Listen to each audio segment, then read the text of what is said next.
A millionaire CEO came to pick up his suit. Then, a little girl in cleaning gloves shattered his world with 6 words. I want to buy a dad.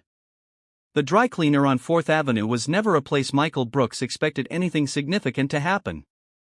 It was just a brief stop on his already packed schedule, a routine pickup between a boardroom presentation and a lunch meeting with investors.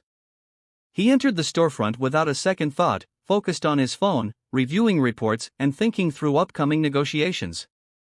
The hum of machines, the smell of starch and detergent, the clipped voice of the receptionist greeting customers, none of it registered until he saw her. She couldn't have been more than 5 or 6. A tiny figure crouched near the corner of the floor, wearing a red sweater that looked slightly too big, blue jeans that were visibly faded at the knees, and bright yellow cleaning gloves that nearly swallowed her small hands. In one of those gloved hands, she clutched a white rag that she was using to scrub the tile floor with quiet determination. Her brows were furrowed. She didn't look like she was playing. Michael stopped mid-step, confused. At first, he assumed she must have wandered away from her parents. Maybe one of the staff had brought their child to work. But something about the way she moved, the steady rhythm of her scrubbing, the tight press of her lips felt practiced, not random. She wasn't pretending. She was working. After a moment's hesitation, he approached and crouched beside her. He didn't want to startle her, so he spoke gently. Hey, sweetheart. Are you lost? The girl glanced up at him. Her eyes were brown, deep and serious in a way that startled him. There was no fear there, just a kind of tired patience. No, she said softly. I came to work. Michael blinked, thrown off by the calm, matter-of-fact tone in her voice. Work? He echoed more to himself than her. She nodded and went back to wiping the floor. I'm helping. They said I could. I'm earning money. His heart pulled in a strange direction, an unfamiliar ache beneath the usual rhythm of ambition and power. Why do you want to earn money? He asked, unsure what answer he expected. The girl paused, sat back on her heels, and looked at him again. This time, her voice was quieter, almost hesitant. So, I can buy my dad back. Michael was stunned. The sentence didn't make sense. Not in any logical adult way, but the way she said it, the sincerity behind it made his chest tighten. Before he could respond, one of the staff hurried over, a young woman with a nervous smile. I'm so sorry, she said quickly. She's not supposed to be scrubbing the floors. She just shows up sometimes and insists on helping.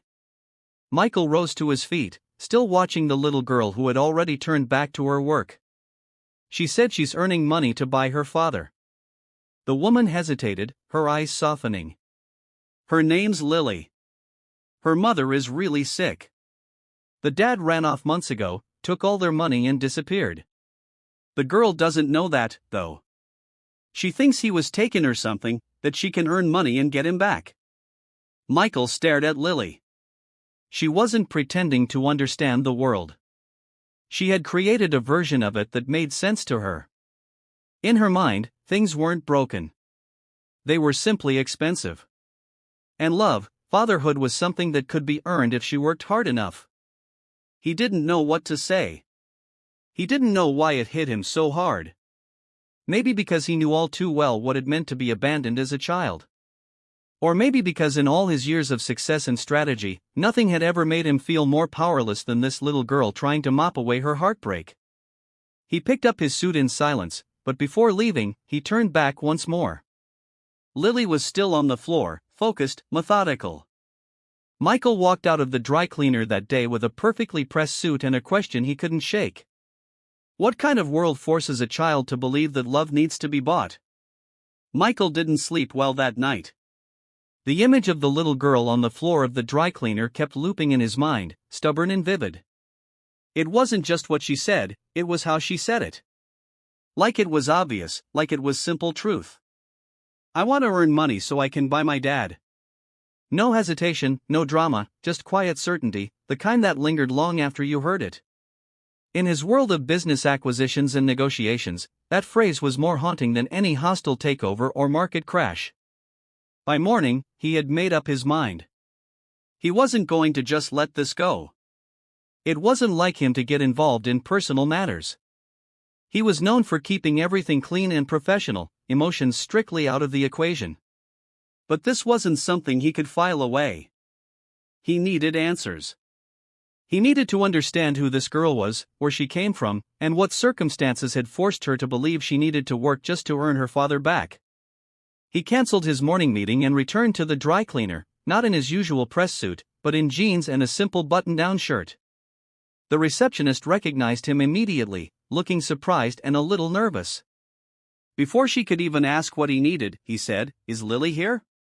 She hesitated, glanced toward the back, then motioned for him to follow. They walked through a narrow hallway into a small break room where Lily sat at a round table, swinging her feet as she munched on crackers from a plastic container. She looked up and blinked, clearly recognizing him. Her posture stiffened, but she didn't say anything. "Hi," Michael said softly, crouching down again to meet her eye level. "Remember me?" She nodded slowly, her hand still inside the container. "I wanted to talk to your mom," he said. "Is she nearby?" Lily shook her head. "She's at home. She doesn't come out much anymore." "Is she okay?" The little girl shrugged, a gesture that carried far too much resignation for a 5-year-old. "She gets tired. She says it's her bones." Michael felt something twist inside him. He thanked the staff, got the address, and left the shop with a strange feeling in his chest. Urgency, concern, and something dangerously close to fear. The apartment was in a rundown building on the edge of town. Cracked steps led up to a door with peeling paint. When he knocked, it took a long time before he heard movement. Finally, the door opened a few inches, and a pale, thin woman stood behind it. Her skin was grayish, and her hair was pulled into a loose bun that hadn't been combed in a while. She looked exhausted, but not startled, more like she had been expecting something bad and was relieved it hadn't come yet. "I'm sorry to bother you," Michael said, keeping his voice low. "My name is Michael Brooks. I met your daughter yesterday." She leaned her forehead against the edge of the doorframe, eyes fluttering shut for a moment before opening again. "She didn't do anything wrong, did she?" "No," he said quickly. "No, not at all. She's incredible. She told me something yesterday that caught me off guard." Sarah Holland opened the door a little more. "Come in," she said almost reluctantly, as if she didn't want to, but felt too tired to argue. The apartment was clean but bare. A second-hand couch, a folding table, 2 chairs, and a small bookshelf with a few children's books. He noticed an oxygen tank in the corner and a stack of hospital bills on the kitchen counter. "She thinks she needs to buy her dad," Michael said once they were both seated. Sarah gave a dry, brittle laugh. "Of course she does. I didn't tell her the truth." "Why?" Her voice cracked a little when she answered. "Because I didn't want to be the one who broke her heart. He left us. Took everything we had, my savings, her college fund, even the cash from the emergency envelope. He didn't say goodbye. He just disappeared. I thought maybe if I told her he'd been taken or trapped, she wouldn't feel so rejected. I didn't expect her to take it literally." Michael looked around the room again, the worn edges of the furniture, the thinness of the woman in front of him, the way her hands trembled just slightly. "And you? What's your condition?" She hesitated before answering. "Stage 3 lymphoma. It's aggressive. I've been doing chemo off and on, but I can't afford regular treatments. I'm trying. I'm fighting, but some days I'm just trying to get through until she's asleep." The words hung in the air like smoke. Michael had sat in meetings with billion-dollar investors, faced down corporate attacks, and fired executives without blinking. But nothing in his career had ever prepared him for this. A dying mother, a child scrubbing floors for imaginary ransom, and a home stitched together with hope and paper-thin strength. He took a slow breath. "Let me help you." Sarah's expression hardened. "With respect, we've had people offer help before. Most of them meant well, but they didn't stay. They saw a sick woman and a sad kid and figured it felt good to pay a bill or drop off groceries. Then they disappeared." I'm not one of them, he said. You're a CEO, she said with a tired smile. You're used to fixing things with money. I'm also a man who knows what it's like to grow up without a father and think it's your fault, he replied. Please, let me do something. Sarah looked at him for a long moment, her expression unreadable. Finally, she nodded. Then start by being someone she doesn't have to buy. And with that, the foundation of everything Michael thought he knew about value and worth quietly shifted. He wasn't just a man offering a donation or trying to make himself feel noble. He was standing on the edge of something much more human, much more real, something he didn't fully understand yet, but something he couldn't walk away from.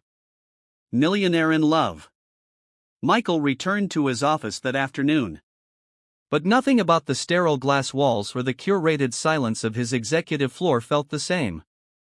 The numbers on his computer screen swam in and out of focus, and the meetings he took part in all sounded distant, as though he were watching someone else's life play out in a room where he no longer belonged. Every sharp edge of corporate strategy, every bullet point on his quarterly projections felt trivial compared to the small girl wiping the floor with trembling hands and the woman too weak to stand for more than a few minutes.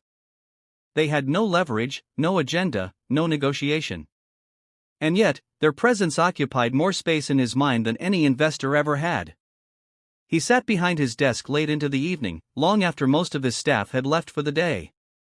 At one point, he pulled up Lily's name from the intake sheet at the dry cleaner, and his assistant, curious, asked who she was. Michael didn't offer a full explanation. He simply said, "Someone I'm helping," and left it at that. He was already formulating a plan, not just charity, but structure, long-term support. He didn't want to be a temporary handout. He wanted to build something that wouldn't disappear when the news cycle moved on or when the moment lost its shock value. The next day, he returned to Sarah and Lily's apartment. This time with groceries, medicine, and a contact sheet for one of the best oncologists in the city. Sarah looked at the bags like they were dangerous. She didn't say thank you immediately. She just quietly began unpacking them, her movements slow but purposeful. Michael watched her hands tremble slightly as she placed a jar of peanut butter into the cupboard and realized just how much strength she used up on simple acts. I don't know how long I have, she said after a while, not looking at him. But I'm not giving up. Lily doesn't need pity. She needs someone to tell her she's not wrong for hoping. Michael nodded, unsure how to respond to something so honest. He glanced down the hallway toward Lily's room and asked softly, "Would you be okay if I spent some time with her? I think she has questions and maybe I could answer some." Sarah hesitated, then gave a tired nod. "Just be careful what you promise." He found Lily on the floor in her bedroom, surrounded by a handful of toys that looked like they'd been handed down more than once. She was coloring a sheet of paper with markers that had mostly dried out, but she still worked with complete focus. When she saw him in the doorway, she gave a small wave. Not quite a smile, but not fear either. He sat down cross-legged a few feet away. "What's your drawing?" he asked. "A house," she said. "But it's not ours." "Whose it?" "I don't know yet," she replied. "I think it's the one I'll live in when I get my dad back." Michael's chest tightened. He leaned slightly forward. "Lily, can I tell you something about dads?" She nodded. "Sometimes," he said carefully, "a dad isn't someone you have to buy. Sometimes he's someone who chooses to be there because he wants to." She looked at him seriously. "But mine left." "I know," he said gently. "And I don't think that was your fault. Not even a little." She looked down at her hands, twisting a marker cap between her fingers. "Mama says he had to go." "She told me that too," he admitted, "but I also think she wanted to protect you from something sad." Lily didn't cry. Instead, she asked, "Are you going to disappear, too?" Michael was stunned by the question, but he didn't show it. "No," he said. "I won't disappear.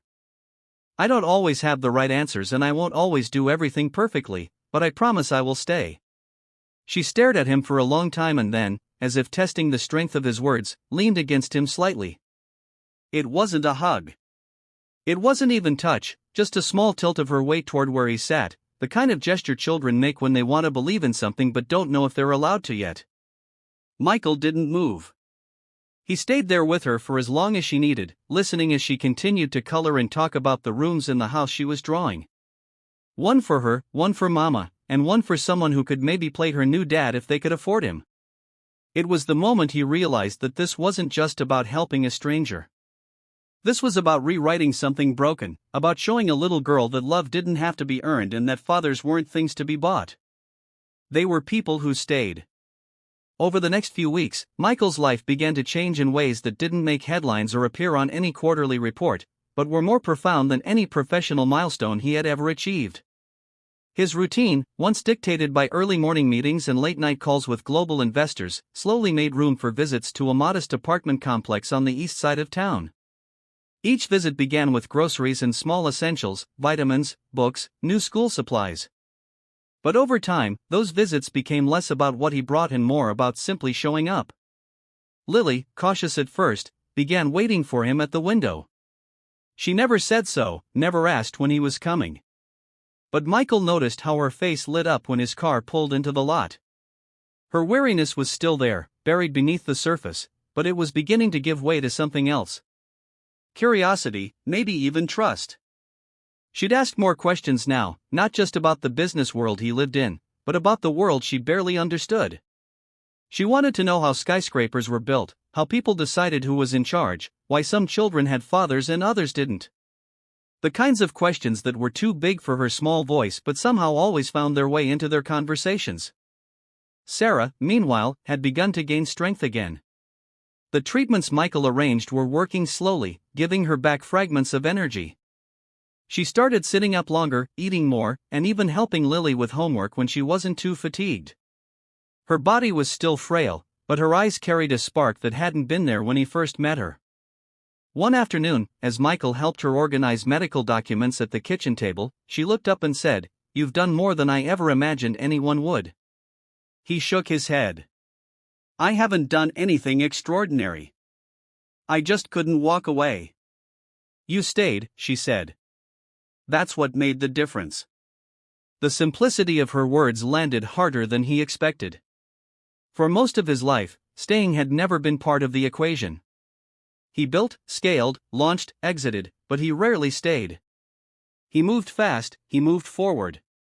And emotional distance had always been a necessary discipline.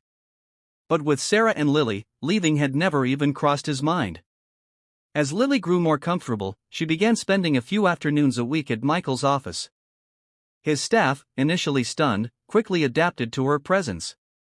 She became something of an unofficial mascot, polite, observant, always scribbling in the small notebook he had given her on the first day. He set up a little desk for her beside his own, complete with colored pens and paper, and she decorated it with drawings of stick figure families, tall buildings, and smiling faces.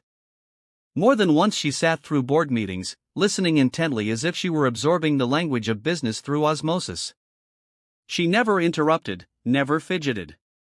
It was as though she instinctively knew the value of watching closely in a room where people didn't expect her to belong. One day during a product strategy meeting, a junior manager suggested cutting costs by eliminating a small but socially impactful program Michael's company had been funding for underprivileged youth. Before Michael could say anything, Lily leaned toward him and whispered, "That sounds mean." He turned his head, stifling a smile, and replied under his breath, "You're not wrong." Later that day, as they walked to the parking garage, Lily asked, "Do I get paid for office work?" Michael chuckled. "What kind of salary are you expecting?" She thought for a moment, tapping her chin dramatically. "One hot chocolate per visit and maybe one sticker." "Done," he said, holding out his hand to shake on it. In time, Michael began to notice something else. How his life outside of Sarah and Lily had shifted, too. His colleagues were softer, more patient. His executive assistant had started leaving small notes of encouragement on his desk. People began opening up more, even in meetings. The culture of the office had changed, not by design, but by influence. Lily's quiet presence reminded them all that the world was bigger than numbers, and that sometimes the smallest person in the room carried the most weight. Still, there were challenges. One afternoon, Sarah called him in a panic.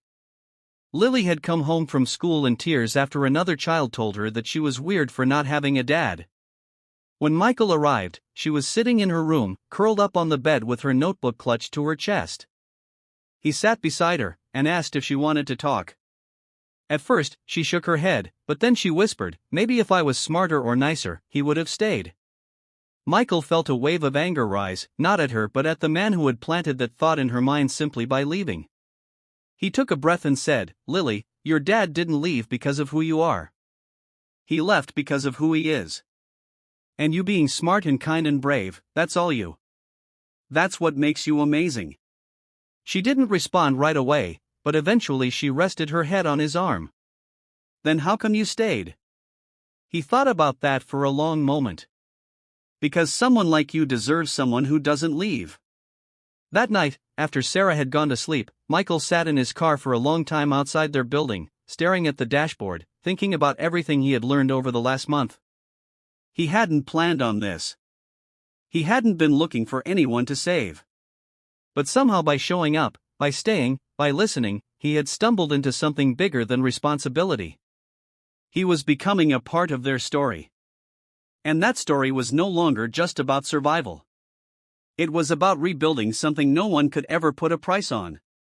A sense of safety, a second chance. A home. It was late October when the past came storming back in a way none of them were prepared for. The leaves had started turning and Lily had picked a handful of them on the way home from school, pressing the brightest ones into a scrapbook Michael had bought her. Things had started to feel almost peaceful. Sarah was responding well to treatment.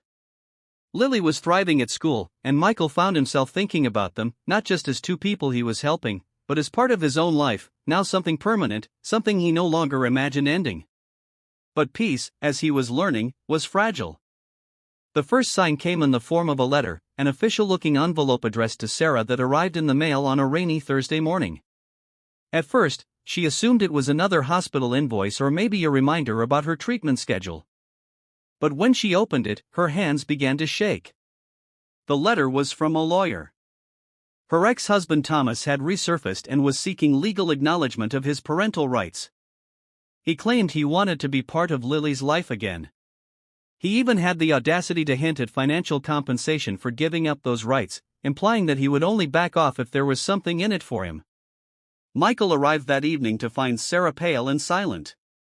The letter unfolded on the kitchen table. He read it once, then twice, his face darkening with every word. Lily was in the other room singing softly to herself while drawing, completely unaware of the storm that had just arrived. Sarah looked up at Michael and whispered, "He's coming back. Not for her, for money. He's not even hiding it." Michael clenched his jaw, trying to steady his voice. "He has no claim. He abandoned both of you. And we have records, witness statements, hospital reports. If he thinks he can scare you into paying him off, he's wrong." But Sarah wasn't scared of the legal battle.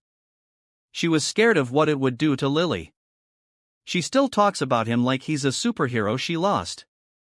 "I never corrected her. I let her believe he was taken, not that he ran." "You did that to protect her," Michael said. "And now it might destroy her," she whispered. The days that followed were filled with lawyer consultations, paperwork, and emotional minefields. Michael hired his firm's best legal counsel to handle the case. He insisted on covering every fee and ensured they filed a formal petition to terminate Thomas's rights on the grounds of abandonment, financial fraud, and emotional negligence. It wasn't just about protecting Sarah anymore. It was about protecting Lily from a man who had never loved her the way she deserved to be loved. The hardest part was deciding when and how to tell Lily. They couldn't keep the truth hidden forever. Not with court dates approaching. Not with the chance that Thomas might try to contact her directly. One evening, as they sat on the floor playing a board game, Sarah gently put a hand on her daughter's shoulder and said, "Sweetheart, we need to talk about something." Lily looked up immediately, alert. "Did I do something wrong?" No, Sarah said quickly. "This isn't your fault. It's about your dad." Lily's expression changed. She didn't smile, but her eyes filled with a cautious kind of hope. "Is he coming back?" Michael's heart broke at the question. Sarah looked at him, then back at Lily. We thought he might, but not for the reasons we hope. He's not coming to be your dad again. He's coming because he wants something. Something he shouldn't ask for. Lily blinked, trying to understand. Like money? Yes, Sarah said. But more than that, he's trying to scare us. And we don't want him to hurt you or make you feel like you're not enough because none of this is your fault. Lily didn't cry. She sat very still, processing. So, he left because he didn't want to be my dad. Sarah opened her mouth to answer, but nothing came out. Michael stepped in, gently taking Lily's hand. He left because he couldn't be the kind of dad you needed. That doesn't mean anything about you. It means everything about him. For a long moment, Lily said nothing. Then she whispered, "But I'm still worth loving, right?" Michael nodded immediately, his voice firm. You are worth loving every single day, and you are loved by your mom, by me, and by everyone who really sees you. In the weeks that followed, the court proceedings began. Thomas made an appearance, smug, careless, and full of empty charm. He spoke about Lily like a distant acquaintance, using her name as leverage, but showing no understanding of who she really was. He didn't know her favorite animal, didn't remember her birthday, and when asked by the judge what her middle name was, he hesitated. Michael, sitting beside Sarah in the courtroom, felt fury rise in his chest, but he kept calm for Lily's sake. The judge, a woman with sharp eyes and a tired expression, saw through Thomas quickly. The evidence was overwhelming. Records showed years of abandonment, no child support, no contact, and theft from Sarah that had left her and her daughter on the edge of homelessness. The judge asked Sarah what outcome she was seeking, and she answered quietly, "Freedom, for my daughter." From ever thinking he left because of her. That one sentence carried more weight than every legal document in the room. The judge ruled in Sarah's favor. Thomas's parental rights were officially terminated. He had no legal claim, no right to contact Lily again.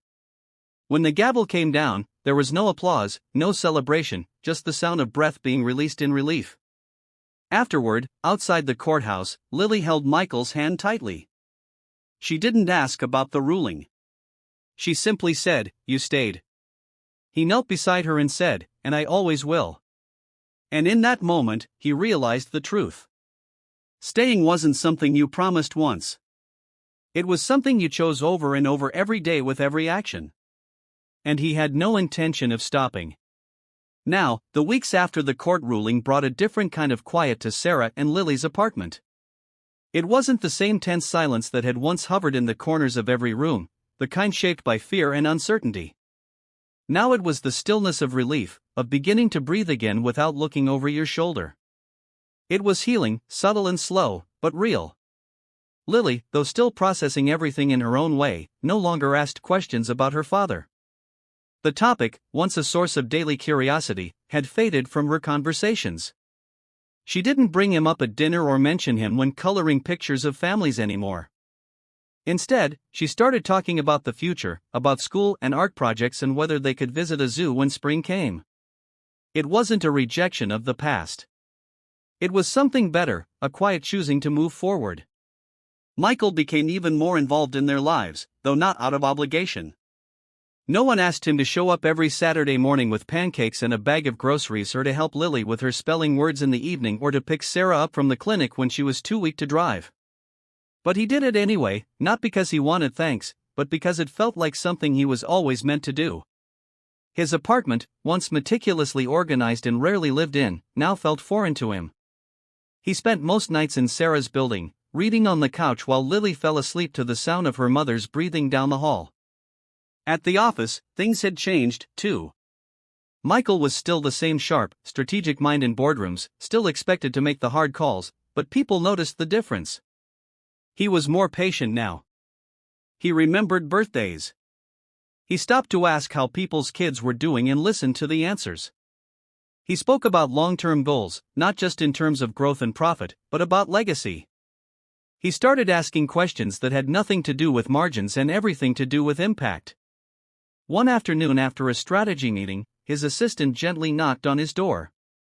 "Michael," she said. There's a girl in reception asking for you. He looked up from his desk, already guessing who it was. Lily walked into the office with her backpack slightly askew, holding a hand-drawn card in both hands. It was folded unevenly and covered in glitter.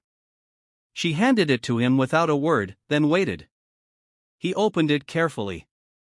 Inside, in shaky handwriting, it read, "Thank you for staying. You're the dad I thought I had to buy, but you were free the whole time." Michael had never received anything in his life, no award, no paycheck, no bonus that carried the weight of that card. He set it on his desk like a priceless object and swallowed the lump in his throat before pulling her into a hug. Sarah, too, was different, stronger. The treatments were still hard, but she was no longer fragile in spirit. She had begun to write again, essays, stories, little reflections that she stored on her laptop but hadn't yet shared. Michael read one by accident, a file she'd left open when she asked him to help her with a tech issue. It was titled "The Man Who Didn't Leave." In it, she described a person who walked into her life uninvited with no plan to stay and chose to do so anyway. She wrote about how hope isn't loud or dramatic. It's quiet and consistent. It's someone showing up again and again and again. He didn't mention it to her, but later that night when she looked tired and leaned against him on the couch, he said softly, "I'm not going anywhere." "You know, I know," she replied. And in her voice was something new. Not just trust, but peace. The three of them began to move like a unit, not in grand declarations, but in small, unshakable ways. Sunday mornings belonged to pancake breakfasts and grocery lists. School nights included spelling quizzes and bedtime stories. Evenings were filled with slow, quiet moments, folding laundry together, watching movies with mismatched subtitles, falling asleep during thunderstorms with the windows cracked just slightly open. None of it was perfect. There were still hard days. Sarah still had treatments that knocked her down for days at a time. Lily still had nightmares. Michael still struggled to balance work with the pull of a life that had nothing to do with spreadsheets. But in the middle of all that, they had created something rare. Stability that didn't come from money or power, but from the steady, unglamorous practice of being there for one another. And Michael, who had once believed that his legacy would be his business or his influence, started to understand something much more powerful. His real legacy wouldn't be what he built, but who he stood beside when everything else fell away. Winter settled over the city with a quiet persistence, coating rooftops with a thin layer of snow and filling the air with the kind of cold that demanded you pause before stepping outside. For most people, it was a season of holidays, warmth, and tradition. For Michael, Sarah, and Lily, it was the first season they would face together as something more than friends, more than people thrown together by circumstance. They weren't quite calling themselves a family, not out loud, but everything about their days spoke that word silently and clearly. Lily had grown taller in the months since Michael first met her, and her confidence had grown with her. She no longer hesitated before speaking in groups, no longer lowered her eyes when adults asked her questions. She had started referring to Michael as "my person," a term she'd invented quietly one day at school when her teacher asked her to describe the most important adult in her life. "He's not my dad," she had said matter-of-factly, "but he's my person." When Michael heard the story later from Sarah, he smiled but said nothing. He didn't want to rush anything or defy feelings that hadn't yet settled fully into place. But deep down, the words settled into him like roots. Sarah's health, though still delicate, had stabilized enough for her to resume some of her old hobbies. She began volunteering at a nearby community center a few afternoons a week, helping with tutoring and organizing reading sessions for kids who reminded her of Lily. She never mentioned it directly to Michael, but he noticed the way she smiled differently after those visits, like some part of her long dormant had remembered how to feel useful again. She still had moments when she struggled physically, when fatigue wrapped around her like a heavy coat. But those moments no longer defined her. They simply existed alongside all the others. Moments of joy, of progress, of a slow and steady return to herself. Michael was learning, too. Learning to be present in a way that didn't come with instructions or guarantees. He had mastered so many things in life, finance, leadership, crisis management, but this was something else entirely. There were no reports to measure success, no charts to track emotional growth. He learned through action, tying Lily's shoes before school, cooking dinner with Sarah even when neither of them had the energy, learning which days Sarah needed space and which days she needed quiet company. He learned how to sit in silence and let it be enough. But just as they began to find rhythm, life delivered another test. Not a dramatic one, but the kind that quietly threatens everything you've built. Michael's board of directors called an emergency meeting. A merger offer had come in from a powerful international firm. It was aggressive, lucrative, and time-sensitive. The kind of deal that could push the company to the next level and remove Michael as CEO in the process. He spent hours poring over documents, projections, and risk assessments. Every part of his professional instincts screamed that this was the culmination of everything he had worked for. It was clean. It was logical. It was powerful. But in the middle of all the numbers, he kept thinking about the crayon drawing still taped to the inside of his office cabinet. The one Lily had labeled our life plan. It had hearts, a house, and 3 stick figures holding hands. That night, Sarah found him on the balcony of her apartment, staring out over the snowy streets. "Big day?" she asked, stepping beside him, wrapping a blanket around her shoulders. He nodded. "They want to buy everything. I walk away with enough money to disappear into the world forever." She looked at him quiet for a long moment. "And is that what you want, to disappear?" He shook his head slowly. "I don't think I've ever really wanted money for the sake of money. I just never knew what else there was to want. And now, I want her to feel safe," he said. "I want you to feel strong. I want Sunday mornings and spelling tests and board games. I want to matter when no one's watching." Sarah's hand found his. "Then you already have everything they're offering to sell you." He made his decision the next day. He turned down the merger. His board didn't understand, and some investors threatened to walk. But Michael didn't flinch. He gave them his reasons calmly and clearly. And when he left that meeting, he felt more grounded than he ever had in a room full of money. That evening, as they sat around a tiny artificial Christmas tree Sarah had pulled out from storage, Lily handed Michael a small box wrapped in wrinkled tissue paper. Inside was a homemade paper medal drawn in marker and stapled together with ribbon. It said, "Best man who stays." He looked up, his throat tight. "What's this for?" "For choosing us," Lily said. "Even when you didn't have to." And for the first time in a long, long while, Michael didn't feel like a man who was helping a struggling family. He felt like a man who had finally found his own. Spring came quietly, slipping in between late snows and early blossoms. And with it came a kind of lightness none of them had expected. The cold, the fear, the uncertainty that had once filled every corner of Sarah's apartment had begun to melt. Not all at once and not without effort, but steadily, like the thawing ground outside. The days were longer now, the air warmer, and everything about their lives felt like it had finally begun to breathe. Sarah's health had improved. Her treatments had become less frequent, and her strength was slowly returning in noticeable ways. She started cooking again, experimenting with old recipes she'd nearly forgotten. She laughed more, read more, and even began outlining a children's book based loosely on Lily's drawings and stories. Her hair had started to grow back, short and soft, and she no longer avoided mirrors. There was a quiet pride in her now, not because the worst was over, but because she had survived it and still had the courage to look ahead. Lily had blossomed, too. Her teachers sent home glowing notes about her reading progress and her leadership in class. She had started a little kindness club at school, helping kids who felt left out, and insisted on making care packages with Sarah for the children's ward at the hospital. But more than her accomplishments, it was her ease that marked the change. She no longer walked on eggshells. She didn't look for her father's shadow in crowds or ask impossible questions. Instead, she asked Michael to teach her how to type, how to make pancakes, and how to fold the corners of fitted sheets, a task he'd never mastered, but pretended he had just for her amusement. Michael, for his part, no longer thought of Sarah and Lily as separate from his life. They weren't guests in his schedule.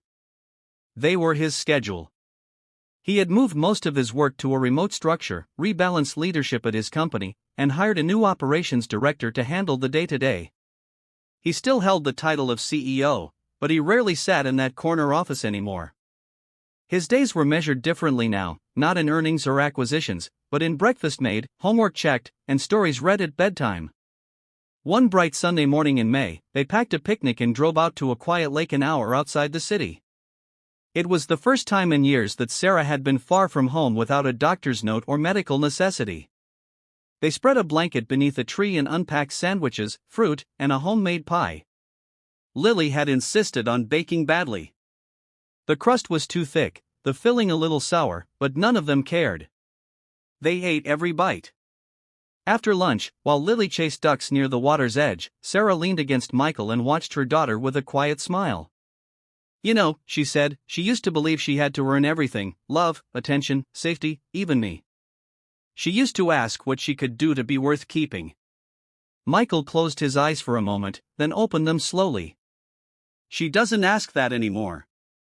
"No," Sarah said, "now she just assumes she's already worth it." "That's you, Michael. You did that." He shook his head gently.